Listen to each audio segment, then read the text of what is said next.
Chapter 11, Saturday, October 18th to Saturday, November 15th, 1777. The next day, we quick marched 40 miles south to Albany. Rather, my company marched and arrived dog-tired from the pace. On account of my worldly experience driving ox carts for Trumbull, I drove the company's supply wagon. Earned myself a few splinters on my backside, but kept my boots dry and my spirits high. The officers ordered us to build barricades and more barricades in our new camp. We had captured Burgoyne's men, but the main body of the British Army, some 30,000 soldiers, lay 150 miles away in the city of New York, a hornet's nest ready to explode. After the first week's work, the skies opened and we near drowned in cold and ceaseless rain. A burly lad named Greenlaw claimed he saw Noah sailing up the Hudson in his ark filled with animals. We had a heated argument in our tent about which would be the more lethal foe, 20 redcoats or 2 elephants from an ark. Rain, snow, hail, sleet, no matter what fell from the sky, we shoveled mud and hefted timbers and rocks. At day's end, we looked like muddy gulls rising up from the grave. We made sport, of course. The mud formed itself nicely into balls that needed to be flung at targets we set up. Bits of planking shaped with axes to resemble the tall hats worn by the lobsterbacks. Eben was determined to best me. He would need more practice than Albany would give him. Other fellows joined our competition a few times, which then turned into a great muddy battle. We armed ourselves with clods of dirt and hollered and hooted, reliving the Battle of Saratoga, only no one ever wanted to play the role of the British, so all was chaos. The washerwomen ended our warfare. They marched to the captain and said they would quit if forced to clean the clothes of boys and men who had ruined their breeches and shirts in play. Washerwomen were sour-headed and cheerless. I finally sold my stolen bits of silver and pewter, along with the dead redcoat's paper and pencils, to a toothless man in a dark tavern. He cheated me on the price, but I had no choice, for our regiment had not been paid. I bought a new red felt hat, a heavy blue jacket, and a dull knife. The few shillings that remained I spent on a bottle of ginger syrup and vinegar of squills that an herb later swore would preserve me from any putrid fevers. I shared the remedy with the fellows in our tent. Eben, thick-headed Luke Greenlaw, who was an apprentice joiner with scarred hands, Hugh Faulkner, a stoop-shouldered son of a fisherman who liked to draw, the gloomy tailor, Sylvanus, and Peter Brown, a farm boy said to be the fastest runner in the brigade. They had started out formal and cautious with me, excepting Ebenezer, for they had never lived side by side with anyone whose skin was not white. One night, the cook served us beans and more beans for dinner. Instead of sleeping, we farted all night long, which caused us to choke, sputter, and complain loudly, and laugh so hard our sides were sore still 2 days later. After that, we were more like friends. Uncle Sergeant commanded 20 of privates, 4 tents worth of us.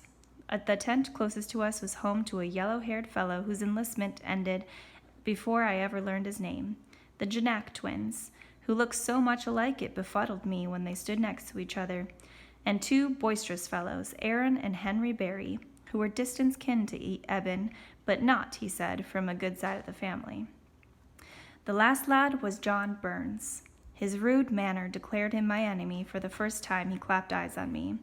Burns had white skin that turned red when he was angry, a frequent condition, dirt-colored hair that never stayed tied back in a queue, and small eyes like a badger's that were forever seeking a way to avoid work. He spat at my feet whenever I walked by. He accused me of stealing my new hat. He said the crudest kinds of things about my parents and grandparents, and he convinced the Barry brothers to join him in his foulness. My father told me many times that a lot of white people had twisted hearts.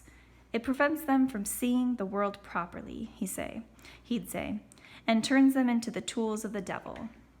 Father would have advised me to let God sort out the evil inside of John Burns. I couldn't wait that long. If I did not stand up to him, he would make my life a misery. Our lieutenant had ordered that privates rotate the work of gathering firewood. Burns ducked his duty the first time it came around. The second time, the fire had near gone out and the fellows started a hullabaloo. I told you I can't, Burns moaned. My arm is still poorly. He pointed at Eben. Make the blunderhead fetch it. Eben took his share of teasing on account of his trusting nature and tendency to talk, but he hated being called a blunderhead. Eben took his turn at dawn, I said loudly. Get off your plaguey backside and do your duty. The few fellows chuckled.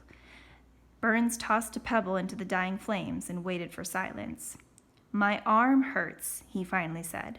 Fetch the wood for me, you dirty nigger.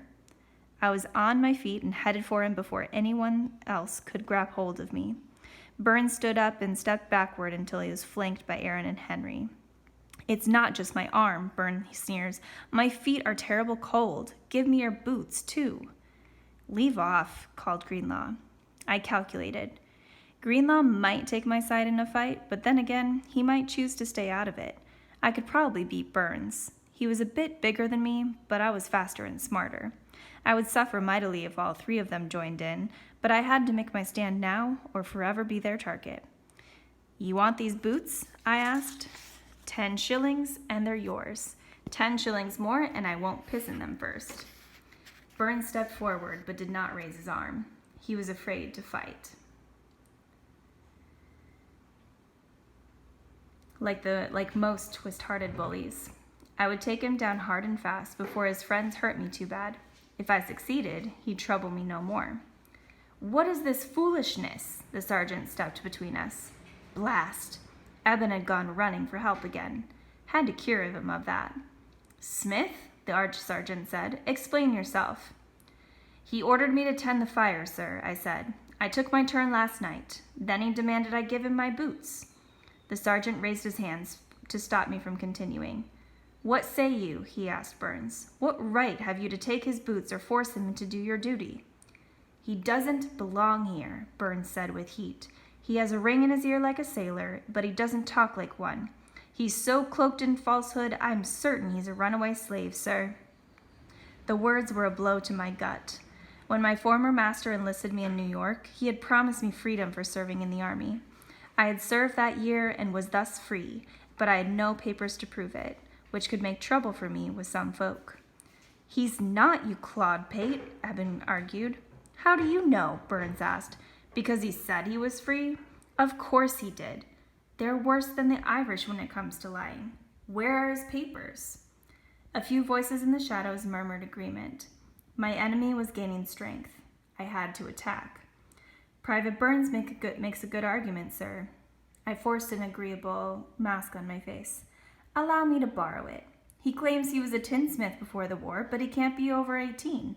I wager he's still indentured to his master. Could have another 2 or 3 years till his time is up. He's a runaway, sir, unless he has papers proving different. Enough! The sergeant pulled off his cap, ran his hand over his pate, and set the cap back in place. None of you are free men because you are in the army, and I do have papers to prove that.